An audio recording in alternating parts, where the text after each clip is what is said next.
Olá, pessoal, tudo bem? Então hoje, eu, Victor, junto com a Bárbara, né, nós estamos aí fazendo a prática de componente curricular, né, da disciplina de mineralogia, sob responsabilidade do professor Dr. José Marcos. E o nosso tema vai ser a utilização de práticas de cristalização como proposta do ensino em mineralogia, né? Então, visto que a gente não tem uma disciplina de mineralogia no ensino médio, como que a gente pode usar essas práticas de cristalização, né, essas práticas, e relacionar com o conteúdo de química no ensino médio? Então, é basicamente o que a gente vai ver no trabalho, né? Então, a gente vai entender um pouquinho sobre o que mineralogia, depois aí a gente fala também sobre a geologia, também o que é a cristalização, e aí a gente fala sobre as aplicações. E nessas aplicações nós vamos dar o exemplo de dois tipos de práticas que podem ser aplicadas no ensino médio e como os professores podem correlacionar essas práticas que envolvem o conteúdo de mineralogia com o conteúdo de química do ensino médio.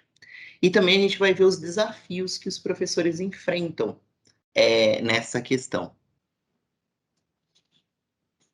Geologia, ciência natural que estuda a crosta terrestre, desde sua origem até modos de contribuir para preservar os habitats que sustentam a vida. A mineralogia é considerada um dos principais ramos de estudo da geologia.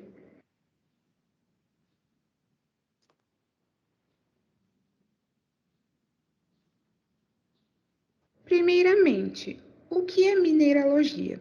Mineralogia tem como intuito o estudo dos minerais, sólidos homogêneos, naturais, formados por processos inorgânicos com arranjo atômico altamente ordenado, examinando sua composição, formação, estrutura, propriedades, modo como é utilizado, ocorrência e distribuição geográfica.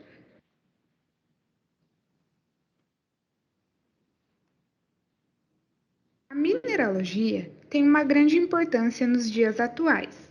Além de ter ramificações em outras áreas da ciência, como a geoquímica e geofísica, temos também a confecção de artefatos com o uso de minerais e rochas do período pré-histórico, e pinturas rupestres em grutas que podem ser utilizadas para entender a história. Os estudos mineralógicos se iniciaram com um caráter marcadamente taxonômico, baseado na nomenclatura e classificação dos minerais. Com o passar dos anos, evoluiu para o campo da física aplicada, obtendo nos dias atuais um grande peso nas áreas de cristalografia, óptica e nanomecânica.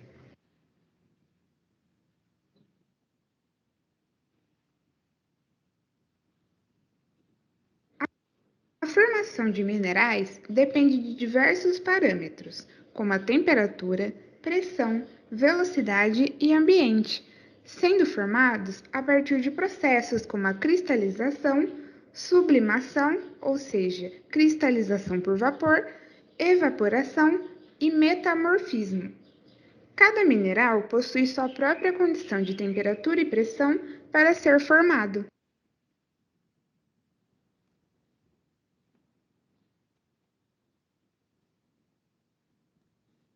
Cristalização. Cristal pode ser definido como uma partícula sólida na qual os átomos, moléculas e íons estão organizados em um certo padrão ou estrutura tridimensional, repetitiva, rígida e fixa. O processo de cristalização consiste no desenvolvimento de um sólido utilizando-se de um líquido ou gás. Este processo ocorre a partir da associação dos átomos constituintes do líquido ou do gás em questão, seguindo afinidades químicas ou arranjos cristalinos adequados. A cristalização pode ocorrer quando diminuímos a temperatura de um líquido ou gás para um valor abaixo do seu ponto de fusão.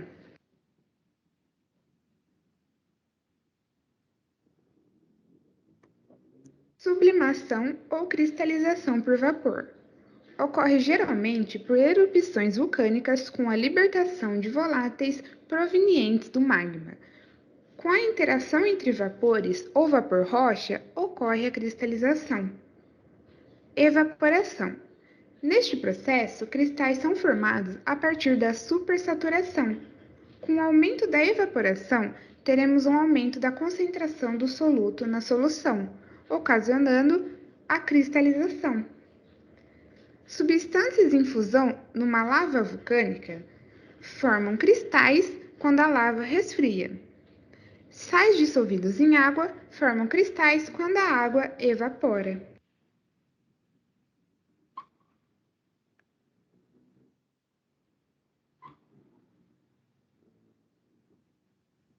Toda formação em cristal é identificada como matéria mineral, mas nem todo mineral se apresenta em forma de cristal. Então, meu nome é Vitor, eu vou dar continuidade, né, ao conteúdo aí das práticas, né, da utilização das práticas de cristalização como proposta para o ensino de mineralogia, né? A gente sabe aí que os minerais, eles são utilizados para diversas aplicações, o uso de joias, tem diversas aplicações, né? Então, a gente tem que mostrar para o nosso aluno o quão importante é isso, né? O quanto importante é a mineralogia, né? Então, primeiro de tudo, a gente tem que começar a pensar. Pensar no quê? Que antes da gente falar, né, em minerais, em cristais, né, que a gente deve fazer? A gente deve pensar como docente, né? Será que eu sou capaz de realizar uma prática em que eu consiga unir um conceito químico abordado no ensino médio com a mineralogia, né? Então, se eu não sou capaz de fazer isso, né, eu preciso fazer o quê? Eu preciso estudar, realizar a prática antes, entender e correlacionar. Porque no ensino médio, principalmente das escolas públicas, as estaduais e municipais, elas não vão ter uma disciplina chamada mineralogia ou agronomia ou estudo dos minerais. Não vão ter. Esse conceito ele passa discretamente dentro do ensino de química, dentro da disciplina de química, que a maioria das vezes nem é abordado devido à falta de capacidade dos professores em realizar práticas ou entenderem sobre o assunto. Mas a gente deve pensar no quê? Quando a gente recapitula lá alguns conceitos da química, tanto do primeiro, do segundo, quanto do terceiro ano do ensino médio, a gente tem que entender, a gente pode e deve e percebe que alguns conteúdos do ensino médio, da disciplina de química, elas fazem uma conexão com a prática, seja a prática de mineralogia ou outros tipos de prática. Mas ela faz essa conexão. E isso é fantástico, porque os alunos eles vão poder fazer o quê? Parar, pensar e entender como que acontecem os fenômenos da natureza, né? Então eles vão olhar lá, mas isso aqui não é só uma teoria, acontece lá perto da minha casa, né? Tem isso lá perto da minha casa. E isso é muito importante para o aluno assimilar o conhecimento, né? Mas a gente deve entender, não só olhar para a gente e pensar se eu sou capaz ou não de realizar essas práticas, mas sim entender as limitações que estão ao meu redor, né? O que seriam essas limitações do ambiente? A escola, né? Então, às vezes, os professores eles estão preparados, mas a escola não tem recursos. E aí, o que eu faço? E se a escola tiver recurso, o que eu vou fazer? Né? Então, esse trabalho, nas aplicações, eu vou trazer duas aplicações para mostrar que é possível realizar práticas de formações, por exemplo, de cristais com poucos reagentes, com poucos instrumentos, e também se a gente tiver uns recursos maiores. Então, quando a gente usa uma abordagem prática dos conceitos químicos em diferentes tipos de escola, a gente deve distinguir, né? O que seriam esses diferentes tipos de escola? Seria uma escola com poucos recursos e uma escola equipada, né? Então, aí é o nosso primeiro passo antes de montar uma prática, antes de preparar uma prática, né? A gente deve pensar, então, o que seria uma escola equipada? Então, uma escola onde a gente tem os equipamentos, a gente tem os reagentes, a gente tem um laboratório para ser realizada essa prática. Então, aí a gente pode realizar uma prática diferente. Por mais que as duas atinjam o mesmo objetivo, mas é possível utilizar uma prática diferente, porque a gente tem equipamentos em que vai proporcionar uma metodologia diferente para o professor e para os alunos entenderem. Tá? Mas também, quando a gente tem uma escola com poucos recursos, a gente precisa ter 3 pontos principais. Vontade de querer fazer a diferença, né? Então, vontade de ser um professor diferente, de não querer ser aquele professor que é lousa, prova, trabalho. Lousa, prova, trabalho. Não, ser diferente, né? Isso vai ajudar muito o aluno. A gente tem que ter a criatividade, trazer as ideias que passam na nossa cabeça e correlacionar essas ideias com os materiais que a gente tem no dia a dia, que são materiais simples e conhecidos, e falar: ah, posso fazer com isso, com determinada substância que os alunos veem em casa, que eles têm em casa. E aí os alunos na hora de falar assim: ah, professor, mas eu tenho lá vinagre na minha casa, acho que dá para fazer, né? Então isso é muito importante. Então, soube dividir isso, soube entender, preparar, então aí a gente vai tentar entender como que a gente pode fazer algumas práticas. Existem diversos tipos de práticas, de diferentes tipos. Então, para se usar no laboratório, para não se usar no laboratório, usar dentro da sala de aula, práticas mais demoradas, práticas mais rápidas.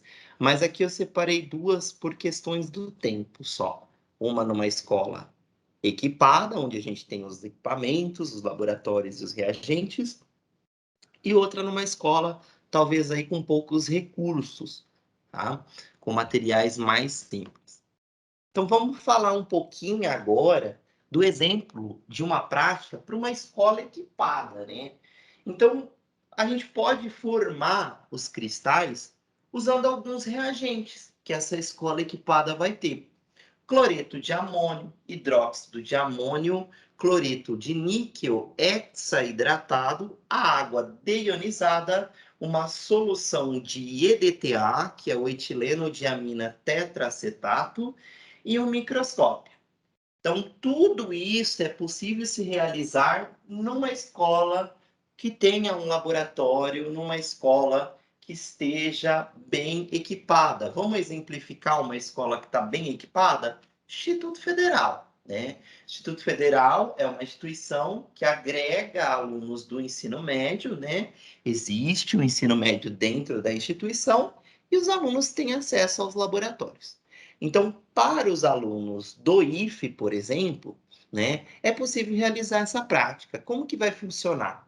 Resumidamente, a gente vai dissolver o cloreto de amônio, né, no hidróxido de amônio e deixar ali em repouso por 30 minutos, certo? Em seguida, a gente vai pegar o cloreto de níquel hexaidratado, adicionar, né? A gente vai pesar ele na balança, adicionar no becker, depois em seguida uma quantidade mínima de água deionizada até ele dissolver, o níquel dissolver, o cloreto de níquel dissolver. adiciona depois o hidróxido de amônio, resfria o vidro sob água corrente, adiciona uma solução de cloreto de amônio e deixa lá em repouso por 15 minutos dentro de um banho de gelo. Aí como que a gente vai fazer depois? Realiza o processo de filtração, olha aí, ó. Então, filtração a vácuo. Então, o que que acontece? Numa escola normal, se não tiver a bomba a vácuo, não dá para fazer, né? Lavando sempre com hidróxido de amônio e éter etílico por 30 minutos. Aí a gente vai preparar uma solução de EDTA, né, de etileno diamina tetraacetato, e vai realizar a caracterização através desse EDTA. E aí vão se formar os cristais, né, que a gente vai poder analisar mais de perto, com foco, via microscopia. Então a escola tem um microscópio, vai usar uma lente de 10 vezes aí, né, o aumento, e aí é possível os alunos enxergarem os cristais. Então essa é uma prática bem mais complexa, né? E com exigência aí de equipamentos e reagentes mais restritos. Mas também nós podemos ter exemplos de práticas para fazer com material simples, como, por exemplo, a formação de cristais em que a gente usa vinagre. Vinagre que você coloca lá na salada, né? Que você usa para limpar o fogão, dá para fazer também. Olha lá, então vocês vão pegar aquelas pedras de construção, que é usada nas construções, que é muito fácil de se achar. O vinagre já são os dois materiais que eu vou utilizar, só. Então, essa prática é possível realizar todas as escolas, tanto as equipadas quanto as não equipadas, né? Porque são materiais simples que estão presentes no nosso dia a dia. Como que vai fazer essa prática? Então, a gente enche ali aproximadamente meio copo de vinagre, adiciona 5 pedrinhas de construção, verifica se quando você, ao adicionar, está fazendo bolha, né? Está eliminando CO2. E se tiver eliminando CO2, a gente deixa essas pedrinhas reagir ali com o vinagre por um dia, né? E depois desse um dia, a gente tira e deixa só apenas uma pedra reagindo com o vinagre. Vai deixar esse copo aberto, em repouso, deixar o vinagre reagindo até ele secar, né? Que isso vai ser mais ou menos um mês, né? E aí, quando der um mês, aproximadamente um mês, a gente retira a pedra, né? E aí a gente vai poder ver os cristais sendo formados em cima da pedra, né? É claro que para um professor, para nós, pensando como docente, nós teríamos que realizar essa atividade, gravar ela, né? E quando for abordar a prática em um determinado conceito, essa prática já ter passado um mês, né? Para os alunos poderem realizar, poderem visualizar que acontece a formação dos cristais. Então, o que a gente pode fazer? Realizar antes e fazer a primeira etapa no dia com os alunos. Então, essa é um exemplo de prática simples que podem ser usadas com materiais do dia a dia. E com todas essas duas, né, que a gente trouxe duas práticas, mas que a gente poderia ter trazido mais, mas por questão do tempo não foi possível.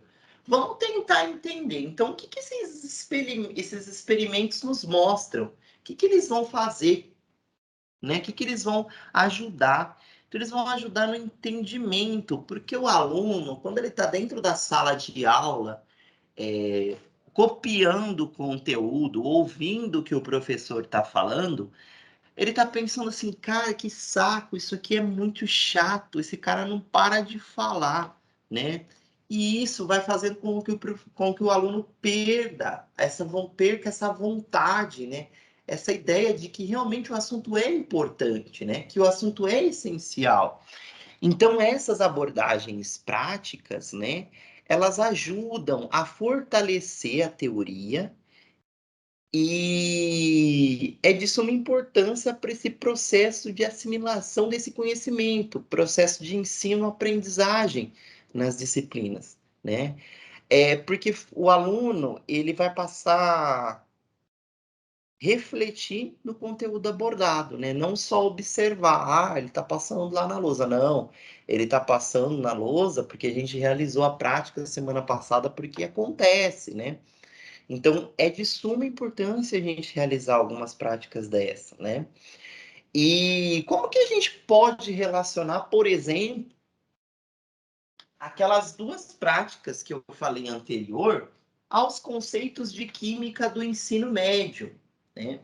Então, se a gente pegar e realizar essas práticas dentro do primeiro ano do ensino médio, ou como muitos conhecem, o primeiro colegial, né? A gente pode abordar elas quando a gente estiver falando de ácidos, bases, sais e óxidos, que são as funções inorgânicas, né? Então a gente explica a característica de um óxido, por exemplo, explica o que está acontecendo, né? E isso é de suma importância, né? Então eu pego um conteúdo de química do ensino médio do primeiro ano, por exemplo, sais e óxidos, aplico a prática e faço uma correlação entre isso. Se eu estiver trabalhando no segundo ano do ensino médio, os alunos começam a entrar a trabalhar com questões de número de oxidação, né? Então, quando ocorre as reações químicas, as substâncias elas vão oxidando ou reduzindo, né? Então, podemos aplicar a prática para os alunos calcularem o número do NOx das reações que estão envolvidas, né? Ou também, quando a gente está lá no terceiro ano, a gente também pode aplicar isso, né? Aplicar essas práticas e junto com alguns conteúdos, como os fatores que aceleram ou diminuem as reações químicas, como catalisador, uso de catalisador, temperatura, concentração ou até mesmo superfície de contato. Ou também dentro da própria ideia das formações dos cristais, das rochas, que também pode ser considerado no terceiro ano do ensino médio. Então, a gente pode ver que as práticas, por exemplo, de formação de cristais, né, que a gente aprende aí dentro da disciplina de mineralogia, elas podem ser aplicadas nos 3 anos do ensino médio. E isso é muito importante para nós, professores, entender que podem ser aplicados e saber quando utilizar. Então, eu trouxe para vocês essas práticas, né? Esses dois exemplos. Especifiquei um pouco, porque não só basta é, o. Não só basta eu vir aqui e começar a ficar falando de experimentos. Não, primeiro você tem que parar, entender, falar, ó, o que eu sei, o que eu posso relacionar e o que eu tenho. Depois você se preocupa com as práticas, né? E então eu trouxe algumas práticas aqui, eu espero que vocês tenham gostado. Se tiver alguma dúvida, pode entrar em contato comigo e até a próxima.